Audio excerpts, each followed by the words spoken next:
Oh, yes, indeed. It is time for us to go green, and we do that along with our friends from the Metro Waste Authority. Leslie is joining us here again. How are you? Great. How are you guys? Good. And you brought a friend with you. I did. I brought a new friend.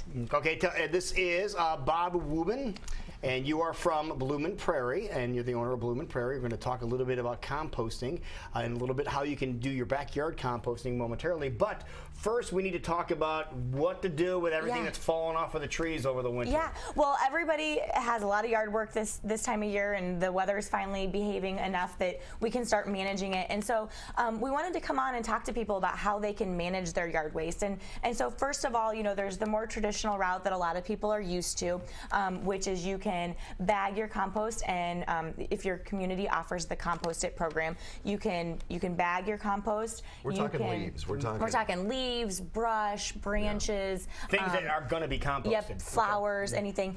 You can put those in a bag. The Compost It name is what pays for the cost of collection from your curb on your garbage day. So you can either buy a Compost It bag, right there it says Compost It on it, or you can buy a generic bag and adhere a Compost It sticker on it. You can also contact your city hall. Yeah, I want to show this. Craig, can you show this on the bag here, what she's talking about? It says the words composted here, but look at this up here. No sticker required. You don't need a sticker if it's this brand of bag. Oh. Because you're already paying for it, right? Yep, exactly. Okay. Exactly. And if it's the generic bag, then you just put that Compost It sticker on it. So you still have that Compost It name. Sticker? You can go same places you get your bags. It's your hardware stores, grocery stores, those kinds of places. They have them for sale there. So. And what type of stuff can go in here? You mentioned some leaves and flowers, but any sticks or twigs? Yep, sticks, twigs, any of your natural vegetative stuff that you have outside. Not logs. Not logs. Not logs. Nope. Okay. No, not logs. Did that for his sake. Yeah, no logs. Okay. I'm a little slow. I need all the help I can get. But you know, we're also seeing people more and more that are asking how else they can manage their yard waste, and so that's why I thought it'd be great for Bob to come on and talk about how people can avoid having to buy bags in the first place. It cuts down on the coordination required of getting the yard waste in the bag or in your yard waste cart if you have one of those at home as well, and you can just manage it on site in your own yard. So now, Bob, how big of an area do we need to dedicate to something like this? To start your pile with, you need an area about 3 by 3 square. So, and then you can just expand it on your own. You know, but and what do you need to create this space? You want to start out with the 3 by 3 area. That's the minimum we need for the space for the volume of the compost to start actually doing the microbial activity and making the compost. Okay, so you start lay the first layer down several inches thick. You want to start out with carbon material. You're going to use leaves. Leaves and anything brown is your carbon material. All right, okay, so you have to have an enclosure, or can you just pile it up? That's personal preference there. It will work by just stacking it up, because the idea is you're going to layer it. You're going to make your first layer with carbon, and then your carbon's going to be your brown material, your leaves, your sticks. You want to try having things mulched if you possibly can. It'll deteriorate faster, but your leaves, your dried grass, then for your second layer with the leaves, then you also put your nitrogen in there. Okay. That would be all your fresh clippings from your house, or your vegetable trimmings, your green grass. That would be your second part. Okay, then you just water that down, and then you guys talked earlier about maybe getting some chickens. If you happen to have chicken manure, that's a good starter. Oh, really? Interesting. It's pure nitrogen. I mean, it's real high nitrogen, so that will really start your compost pile quickly. Sunrise sheds right there. There it is. Now, what if you don't have chickens and you want to get your compost pile going? Can you go purchase some manure?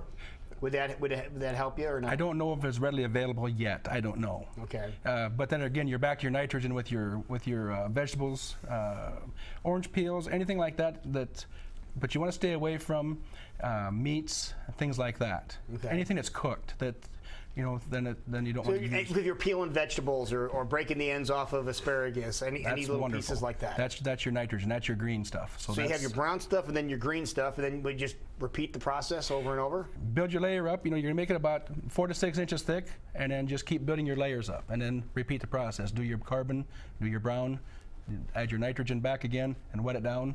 And as you build it up, ideally you want it to be 3 feet tall. Oh, wow. So 3 by 3 is what your pile is going to be. So if you want to make an enclosure. Now, why do you need to have it 3 feet tall?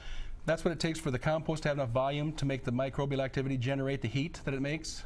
So that's just a standard. That's a start. You can make it as big as you like. So but would that's it a be a minimum. good idea to make a frame out of something, maybe?